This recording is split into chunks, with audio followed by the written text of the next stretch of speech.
যেভাবে দেখলাম তাতে আমাদের মনে হয়েছে পূর্ব পরিকল্পিতভাবে আজকে মমতা বন্দ্যোপাধ্যায়কে মারার এখানে চক্রান্ত করেছে শুভেন্দু অধিকারী।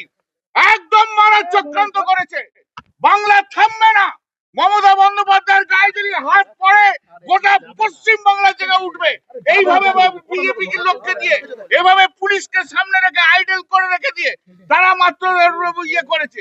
এই যে দেখুন আমার গাড়িটা এত বড় বড় ইট মেরেছে, বড় বড় পাথর মেরেছে। এই যে দিদির 2-3টে সিকিউরিটির জন্য আমরা বেঁচে গেছি, না হলে এই পুলিশের হাতে লোকাল পুলিশের হাতে আমরা শেষ হয়ে যেতাম আজকে। এই দেখুন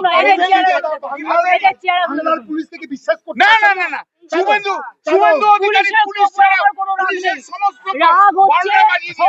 পুলিশকে বলেছিল না সমস্ত ক্ষমতা দিচ্ছি, এই সমস্ত ক্ষমতার ফল সমস্ত ক্ষমতার জন্য কাস্টোডিয়াল ডেথ শুরু হলো। পশ্চিম বাংলায় কাস্টোডিয়াল ডেথ ছিল না, এই কাস্টোডিয়াল নিরাপত্তা ভুলে যান। আমাদের গাড়িতে বড় বড় পাথর ছোড়া হয়েছে পুলিশের সামনে, বাইরের লুম্পেনরা এসছে, সমস্ত লুম্পেনদের পুলিশ জোগাড় করেছে নিজেদের ব্যর্থতা ঢাকার জন্য। এই লুম্পেনদের দিয়ে এই দেখুন এই লুম্পেনদের দিয়েই প্রোটেকশন নিচ্ছে পুলিশ, কাস্টোডিয়াল ড্রেস করছে।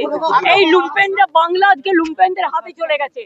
মিনিমাম আমি যে একটা বাড়িতে দেখা করতে আসবো বলেছি, কালকেও কথা হয়েছে তার স্ত্রীর সাথে আমার দুবার, আজকেও কথা হয়েছে। কথা হবার পরেও এমএলএ নিজে এসে তার বউকে বলেছে আপনি ঘর থেকে বেরোবেন না। কে? আমি তো তোর পরিবার দাদার সাথে কথা বলে গেলাম এবং আমরা কেস করব। কি বললেন পরিবারের সদস্যরা, কি বললেন, কিভাবে মারা হয়েছে বিজুকে? যা বলার তোমার বউ কালকে ভেসে বলেই দিয়েছে, নতুন করে বলার কি আছে? It is recorded.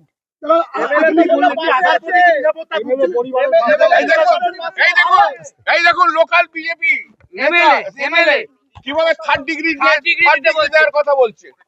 এই দেখুন থার্ড ডিগ্রি দিয়েছে প্রাক্তন মুখ্যমন্ত্রী হিসেবে নিরাপত্তা